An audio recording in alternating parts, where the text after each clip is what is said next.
Diaphragm को और external intercostal muscles को सिग्नल सेंड करता है, ठीक है, नॉर्मल ब्रीदिंग के टाइम पे। हाँ, इसकी वजह से क्या होता है, डायफ्राम कॉन्ट्रैक्ट होता है और एक्सटर्नल इंटरकोस्टल मसल्स ये भी कॉन्ट्रैक्ट होते हैं, ठीक है, इन दोनों की कॉन्ट्रैक्ट।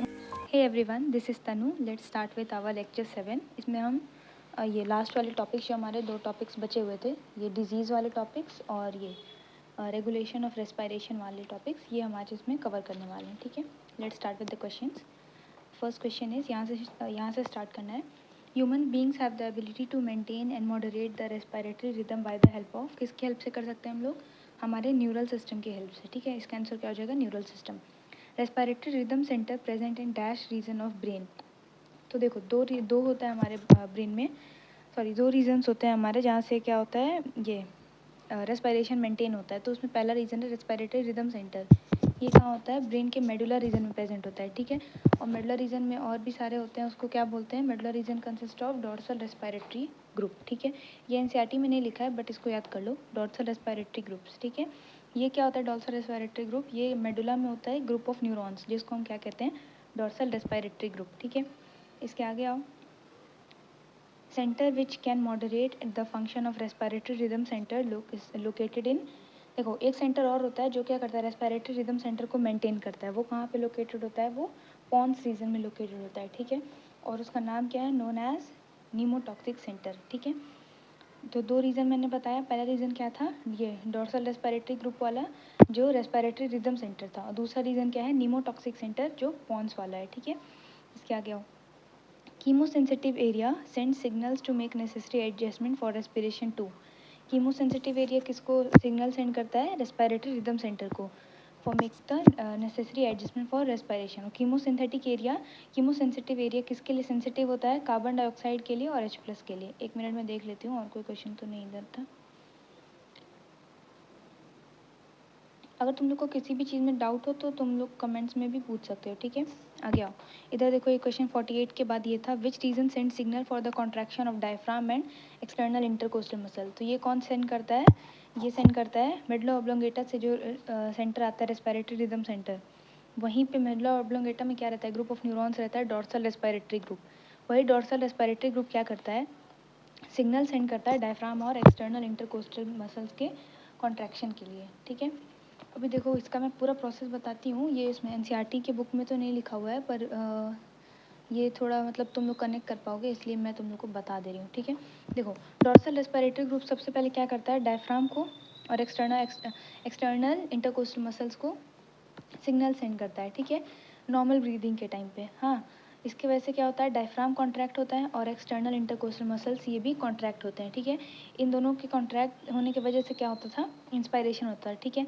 इंस्पायरेशन का टाइम कितना रहता है, 2 सेकेंड का रहता है, ठीक है।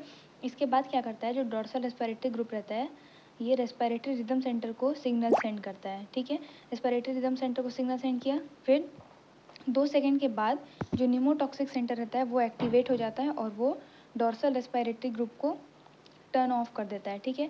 इसकी वजह से कोई भी सिग्नल प्रोड्यूस नहीं होता है और डायफ्राम और एक्सटर्नल इंटरकोस्टल मसल दोनों रिलैक्स कर जाते हैं, जिसकी वजह से क्या होता है, एक्सपायरेशन होता है, ठीक है। एक ब्रीथ का टाइम कितना हुआ, इंस्पायरेशन होता है 2 सेकंड का और एक्सपायरेशन होता है 3 सेकंड का। लेकिन कभी कभी क्या होता है, जो पॉन्स में जो न्यूमोटॉक्सिक सेंटर रहते हैं वो हाइपर एक्टिवेट हो जाता है, ठीक है। हाइपर एक्टिवेट होने से फिर क्या होता है, जो डीआरजी रहता है वो डीआरजी को 2 सेकंड तक काम नहीं करने देता है। अगर वो 2 सेकंड तक काम नहीं करेगा तो रेस्पिरेटरी रेट क्या हो जाएगा, बढ़ जाएगा, इंस्पिरेशन का टाइम कम हो जाएगा और रेस्पिरेटरी रेट बढ़ जाएगा, ठीक है। सॉरी, इंस्पिरेशन का टाइम कम हो जाएगा और रेस्पिरेटरी रेट बढ़ जाएगा। हाँ, तो फिर ये क्या करता है, न्यूमोटॉक्सिक सेंटर अगर हाइपर एक्टिवेट हो जाता है तो डीआरजी को क्या करता है, ये 1 सेकंड में ही स्टॉप कर देता है, ठीक है। इसकी वजह से न्यूमोटॉक्सिक सेंटर डीआरजी को बंद कर देता है और इंस्पायरेशन क्या होता है, केवल 1 सेकंड का हो जाता है, ठीक है। और एक्सपायरेशन रहता है अपना नॉर्मल 2 सेकंड का। एक्सपायरेशन 1 सेकंड का, देखो 1 सेकंड का अगर इसमें इंस्पायरेशन हुआ तो 2 सेकंड का एक्सपायरेशन होगा, एग्जैक्टली इसका डबल हो जाता है, ठीक है। इसकी वजह से क्या होता है, रेस्पिरेटरी रेट इंक्रीज हो जाता है, ठीक है। ब्रीदिंग के रेट को कीमो रिसेप्टर से भी अल्टर कर सकते हैं, बताया था मैंने ना ऊपर, ठीक है। आ गया एक और क्वेश्चन था, इंस्पायरेशन ड्यूरेशन बताया मैंने अभी तुम्हें 2 सेकंड, एक्सपायरेशन ड्यूरेशन 3 सेकंड, ठीक है। इधर आओ, ये एनसीईआरटी में नहीं था, मैंने बस तुम्हें थोड़ा आइडिया लगाने के लिए बता दिया, ठीक है। 50 क्वेश्चन पे आओ, aortic and carotid artery receptors can recognise changes in, ये भी दोनों क्या करते हैं, CO2 और H+ में चेंजेस रिकॉग्नाइज कर सकते हैं। 1 मिनट रुको। देखो एओर्टिक आर्क क्या होता है? एओर्टिक आर्क और कैरोटिड आर्टरी, ये जो जहाँ पे एओर्टा मूव करता है ना, वहाँ पे जहाँ पे देखो एओर्टा ऐसे करके मान लो बना है ऐसे करके, तो ये वाला पार्ट क्या हो जाएगा? इसका एओर्टिक आर्क हो जाएगा। ठीक है, 1 मिनट। ये वाला पार्ट एओर्टिक आर्क हो गया। एओर्टिक आर्क से क्या होता है, मतलब आर्क ऑफ एओर्टा। ठीक है, यहाँ से मान लो मैं आर्क ऑफ एओर्टा बना रही हूँ, यहाँ से क्या निकलता है? 2 कैरोटिड आर्टरी निकलता है। मान लो ये 2 कैरोटिड आर्टरी निकल रहा है। ठीक है, ये 2 कैरोटिड आर्टरी क्या करता है? ऑक्सीजनेटेड ब्लड सप्लाई करता है ब्रेन को। ठीक है, स्ट्रक्चर जो होता है एक एओर्टिक बॉडी करके एक स्ट्रक्चर होता है, वो कहाँ रहता है? मान लो यहाँ पे मैं बना दी, 1 मिनट, यहाँ पे मान लो मैंने बना दिया एक स्ट्रक्चर जिसका नाम है एओर्टिक बॉडी। ठीक है, एओर्टिक बॉडी करके एक स्ट्रक्चर रहता है जो आर्क ऑफ एओर्टा पे प्रेजेंट रहता है। ठीक है, और जो कैरोटिड बॉडी रहता है वो यहाँ पे कैरोटिड आर्टरी पे प्रेजेंट रहता है। ठीक है, दोनों क्या है? पेरिफेरल कीमोरिसेप्टर्स हैं। कीमोरिसेप्टर्स भी 2 टाइप के होते हैं, एक होता है सेंट्रल, एक होता है पेरिफेरल। सेंट्रल कीमोरिसेप्टर्स में मेडुला आ जाते हैं, पेरिफेरल में ये वाला आ जाता है कि ये एओर्टिक बॉडी और ये कैरोटिड बॉडी। ठीक है, ये दोनों क्या करते हैं? अगर कार्बन डाइऑक्साइड और H+ का कंसंट्रेशन थोड़ा भी इधर उधर होता है तो ये लोग क्या करते हैं? डोर्सल रेस्पिरेटरी ग्रुप और न्यूमोटॉक्सिक सेंटर को सिग्नल भेजते हैं, जिसकी वजह से डीप ब्रीदिंग होने लगता है और ब्रीदिंग रेट बढ़ जाता है। ठीक है, सेंट्रल नर्वस सिस्टम क्या करता है? जब हम लोग, ये वाला काम था पेरिफेरल नर्वस सिस्टम का। ठीक है, सेंट्रल नर्वस सिस्टम क्या करता है? जब हम सांस नहीं ले पाते हैं तो क्या होता है? ब्लड में कार्बन डाइऑक्साइड धीरे धीरे करके बढ़ने लगता है। ठीक है, कार्बन डाइऑक्साइड जब बढ़ेगा तो H2CO3 फॉर्म होगा। कल मैंने बताया था कार्बोनिक एनहाइड्रेस की हेल्प से। और जैसे जैसे कार्बन डाइऑक्साइड और H+ ब्लड में बढ़ता है वैसे वैसे क्या हो जाएगा? इसका pH कम हो जाएगा। और यही इधर से सेरेब्रोस्पाइनल फ्लूइड जो होता है वो भी क्या होता है? ब्लड से ही फॉर्म होता है। तो H+ और कार्बन डाइऑक्साइड का कंसनट्रेशन सेरेब्रोस्पाइनल फ्लूइड में भी बढ़ जाएगा धीरे धीरे करके, जिसके वजह से सेंट्रल कीमोरिसेप्टर्स एक्टिवेट होगा, जो क्या सिग्नल सेंड करेगा डोर्सल रेस्पिरेटरी ग्रुप को, न्यूमोटॉक्सिक सेंटर को। इसके वजह से भी क्या होगा? डीप ब्रीदिंग अकर होगा, रेस्पिरेटरी रेट बढ़ जाएगा, जिसकी वजह से ज़्यादा ऑक्सीजन हम लोग कंज्यूम कर पाएँ। ठीक है, ये NCERT में इतना डीप में नहीं लिखा हुआ है, but it's important, that's why I have told you. Okay, आगे बढ़ते हैं।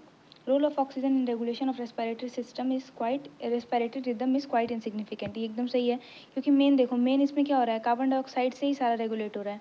कार्बन डाइऑक्साइड ही बढ़ रहा है तभी जाके डोर्सल रेस्पिरेटरी ग्रुप और न्यूमोटॉक्सिक सेंटर को सिग्नल मिल रहे हैं, फिर इसकी वजह से डीप ब्रीदिंग हो रहा है। तो मेन क्या होता है? कार्बन डाइऑक्साइड रिस्पॉन्सिबल होता है। फाइन, आगे आओ। इस पार्ट में इतना ही था, आगे बढ़ते हैं हम लोग डिजीज़ वाले पार्ट में। ठीक है, अस्थमा क्या होता है? एज़मा क्या होता है? Wheezing due to inflammation of bronchi and bronchioles. ठीक है, ये हो जाएगा। एम्फाइसीमा में क्या होता है? एल्वियोलर वॉल्स डैमेज हो जाता है। ऑक्यूपेशनल रेस्पिरेटरी डिसऑर्डर में क्या होता है? Inflammation leading to fibrosis. Emphysema क्या है? एक्यूट डिसऑर्डर है? बिल्कुल नहीं, ये क्या है? क्रॉनिक डिसऑर्डर है। इसका मेजर कॉज क्या होता है? Cigarette smoking. ठीक है, अब एक्यूट और क्रॉनिक डिसऑर्डर क्या होता है? एक्यूट डिसऑर्डर मतलब जो तुरंत से हो जाए। ठीक है, जैसे मान लो तुमको सर्दी हुआ तो एक्यूट डिसऑर्डर तुरंत हुआ, तुरंत ठीक हुआ। क्रॉनिक डिसऑर्डर में क्या होगा? धीरे धीरे करके डेवलप होता है। जैसे अभी कल कोई सिगरेट पिएगा तो आज उसको तो तुरंत तो एम्फाइसीमा होगा नहीं। तो एम्फाइसीमा क्या होगा? धीरे धीरे जैसे जैसे वो सिगरेट कंज्यूम करेगा वैसे वैसे उसकी एल्वियोलर वॉल्स डैमेज होते जाएंगी, जिसकी वजह से उसको एम्फाइसीमा डिजीज़ हो सकता है। ठीक है, अभी देखो, long exposure to dust can give inflammation proliferation in lungs. ठीक है, फाइब्रोसिस वाला पार्ट। इसके आगे बस डायग्राम्स थी तीनों, वो तीनों डायग्राम मैं तुम्हें पहले ही बता चुकी हूँ। Let's move to NCERT। Human beings have significant ability to maintain and moderate respiratory rhythm, ये तो पता ही था हमें। न्यूरल सिस्टम के हेल्प से होता है। ये स्पेशलाइज सेंटर रहता है मेडुला में, इसको क्या कहते हैं? Respiratory rhythm centre. यही रहता है प्राइमरी, यही रिस्पॉन्सिबल है फॉर रेगुलेशन। ठीक है, दूसरा एक और सेंटर प्रेजेंट रहता है, उसको क्या कहते हैं? प्रेजेंट रहता है कहाँ पे? पॉन्स में प्रेजेंट रहता है। पॉन्स में प्रेजेंट रहता है, उसको क्या कहते हैं? Pneumotaxic centre. ये क्या करता है? रेस्पिरेटरी रिदम सेंटर को मेंटेन करता है। Neural signal from this centre can reduce the duration of inspiration. ठीक है, इंस्पायरेशन की ड्यूरेशन को कम कर सकते हैं, thereby alter the respiratory. मैंने बताया था ना कि अगर हाइपर एक्टिव हो जाए तो इंस्पायरेशन का ड्यूरेशन नॉर्मली 2 सेकेंड का होता है, ये उसको केवल 1 सेकेंड का ही करा देता है, और रेस्पिरेटरी रेट जिसकी वजह से बढ़ जाता है। ठीक है, chemosensitive area is situated adjacent to the respiratory rhythm centre which is highly sensitive to carbon dioxide and hydrogen ion. Increase in these substance can activate this center, which in turn can signal the rhythm center to make necessary adjustment. ठीक है, in the respiratory process by which this substance can be eliminated. ठीक है, ऐसा ये adjust करता है जिससे ये वाला सब्सटेंस क्या हो? धीरे धीरे करके एलिमिनेट हो जाए। Receptors associated with aortic arch and carotid artery can also recognise changes in carbon dioxide and H+ concentration and send necessary signals to the rhythm center for remedial action. देखो ये वाला पार्ट था ना, role of oxygen in the regulation of respiratory rhythm is quite insignificant, ठीक है। Disorders पे आते हैं। एजमा में क्या होता है, difficulty in breathing causing wheezing due to inflammation and of bronchi and bronchioles. ये याद रखना कि ब्रोंकाई और ब्रोंक्यूल्स के इन्फ्लामेशन की वजह से एजमा होता है, ठीक है। एम्फाइसीमा क्यों होता है, एम्फाइसीमा इज क्रॉनिक डिसऑर्डर। देखो एक्यूट डिसऑर्डर नहीं है, मतलब तुरंत से नहीं होता, क्रॉनिक डिसऑर्डर है मतलब धीरे धीरे करके ये अफेक्ट करता है। In which alveolar walls are damage due to which respiratory surface decrease, ठीक है। One of the major cause is cigarette smoking. Fine, next page पे आते हैं। Occupational respiratory disorder. In certain industries, especially those involving grinding of stones, breaking so much dust produced that the defense mechanism of the body cannot fully cope up with it, ठीक है। Long exposure can give rise to inflammation leading to fibrosis, ठीक है। Fibrosis में क्या होता है, proliferation of fibrous tissues present in lungs, ठीक है। Can causing serious damage to lungs. Workers in such industry should wear protective mask, ठीक है। क्या क्या इसमें ये दो टाइप का होता है, सिलिकॉसिस एंड एस्बेस्टोसिस। सिलिकॉसिस क्यों होता है, सिलिका की वजह से, ठीक है। एस्बेस्टोसिस क्या होता है, एस्बेस्टोस पार्टिकल की वजह से, ठीक है। इसके समरी पॉइंट्स में कुछ ऐसा इंपॉर्टेंट नहीं था, जितना भी था मैंने तुम्हें पहले ही बता दिया है, ठीक है। इस चैप्टर की समरी में कुछ भी ऐसा नहीं है अलग से बताने वाला। Okay, that's all for today and the chapter is over. Next we will be covering circulatory system, ठीक है। बाय।